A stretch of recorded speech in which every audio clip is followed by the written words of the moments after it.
The Iceberg Hermit, Chapter 20. Intook drew the route with a stick on the sands of the beach. He showed several small bays, a string of offshore islands, then a great headland jutting into the sea. Alan committed the map to memory.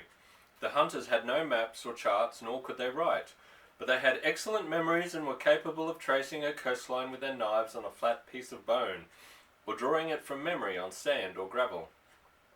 Enough dried fish and caribou and seal meat to last a week was stowed in the front of the kayak. Everyone, it seemed, brought Alan a present, a piece of clothing or a special item of food. They crowded around him on the beach, and old Herard hobbled down to lay his hands on Alan's head and bless him. And although Herard could not read, Alan gave him his Bible as a present, because he knew how much the old man would treasure a history of his faith. The only one who was missing was Panu. Pilly said that Panu had run off and was hiding back in the heather because she could not bear to see Alan go away. Even Intook seemed sorry to see Alan leave. "If you do not find your ships, then come back to us," Intook said. "I will," Alan promised. Then he gave Irik his fowling piece, and hugged him and Lefa his wife, and climbed into the canoe. His paddle flashed as he drove the kayak out from the shore. As long as he was in sight, the people on the beach kept waving to him. Finally, though, he rounded a point of land, and even the tents were no longer visible.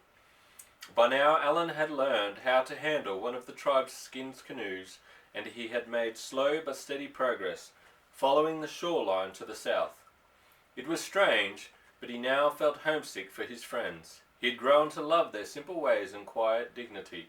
Indeed, he halfway hoped that he would not find a whaling ship and be forced to return to the village. Think of the welcome he would get and the feast that would be made ready. Because it was late summer with almost continuous daylight, Alan could travel all day and most of the night if he wanted to. Once in a while, though, he would land, prop the canoe on edge to provide shelter from the wind, and cut himself a few slices of seal meat and grab a couple of hours of sleep. As soon as he woke up, he would return to the sea again. There was still plenty of loose ice on the water, but Alan was able to maneuver his kayak through the floes without any trouble. On his third day out, Alan came to the great headland jutting out from shore. He landed his canoe, climbed to the top of the hill, and looked to the south. A beautiful sight met his eyes. There, out in the open sea, were two whale ships, both with full sail and drawing away from him. He hurried back down to the foot of the cliff, launched his kayak and gave chase. He rounded the bluff and now saw that no matter how hard he paddled, the ships were too far away and moving too swiftly to overtake. For a while he rested in the canoe, very, very tired and very unhappy that he had missed the ships. Then he turned the kayak around and headed back to shore. Dragging the canoe well up on the beach, he examined his store of food. He unwrapped the caribou skin bundles that contained meat and a dozen dried fish.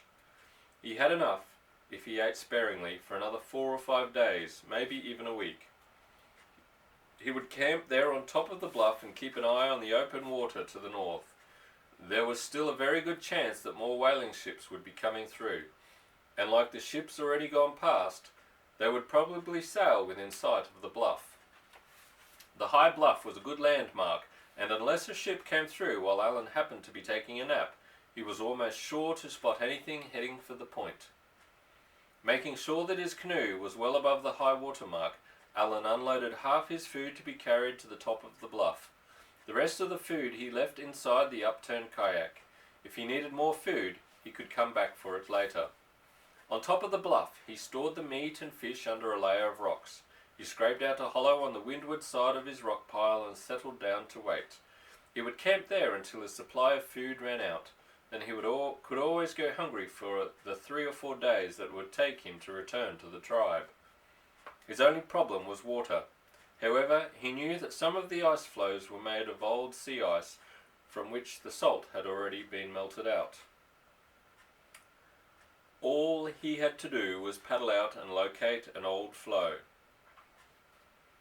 He looked out over the water. As far to the north as he could see, the surface was studded with ice floes. It would not be long now, he thought, until those floes came together to form rafts and islands and continents of ice that would completely cover whatever open sea was left.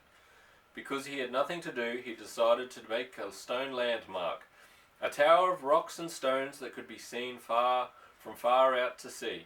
The Eskimos often made towers to guide them to certain spots on land when later they were far out on the frozen ice, or in kayaks on the sea. Fortunately, there were plenty of rocks on top of the bluff, and he spent 5 or 6 hours building his tower. When it was finally finished, it stood about 10 feet tall.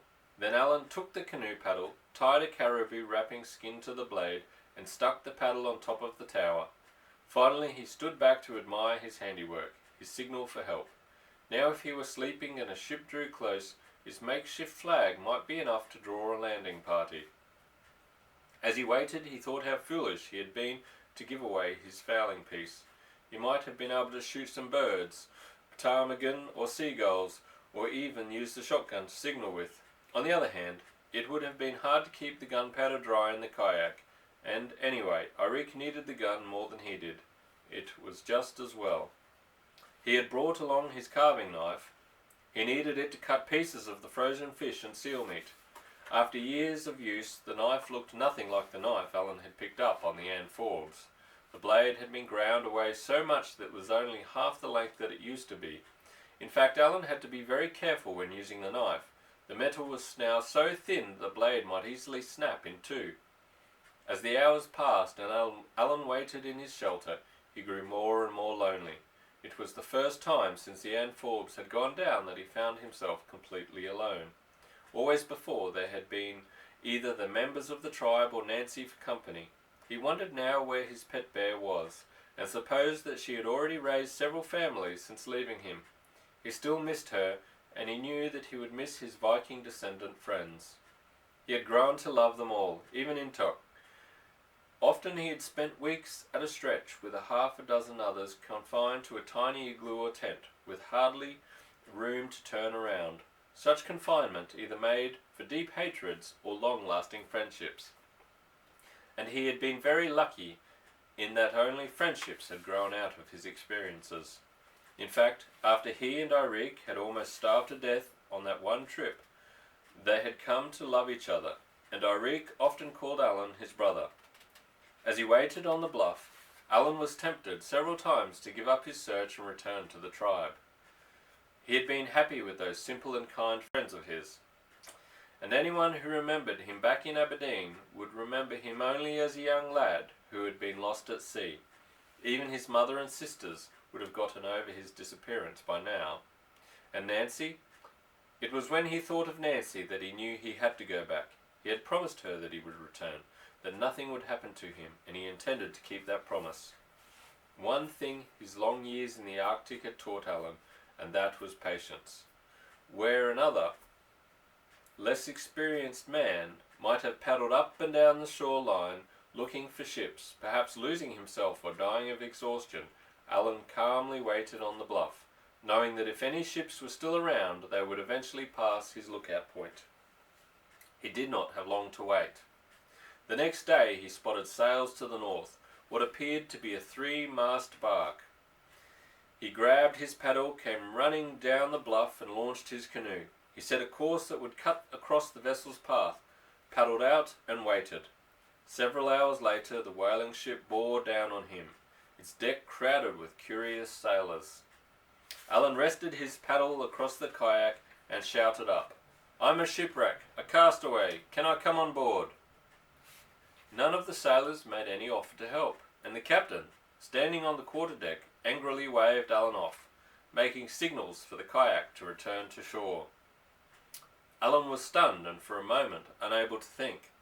As the ship slid past, he reached out and touched the wooden side of the vessel.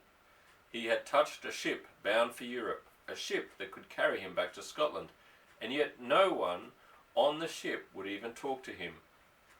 For several moments the kayak bounced around in the larger vessel's wake.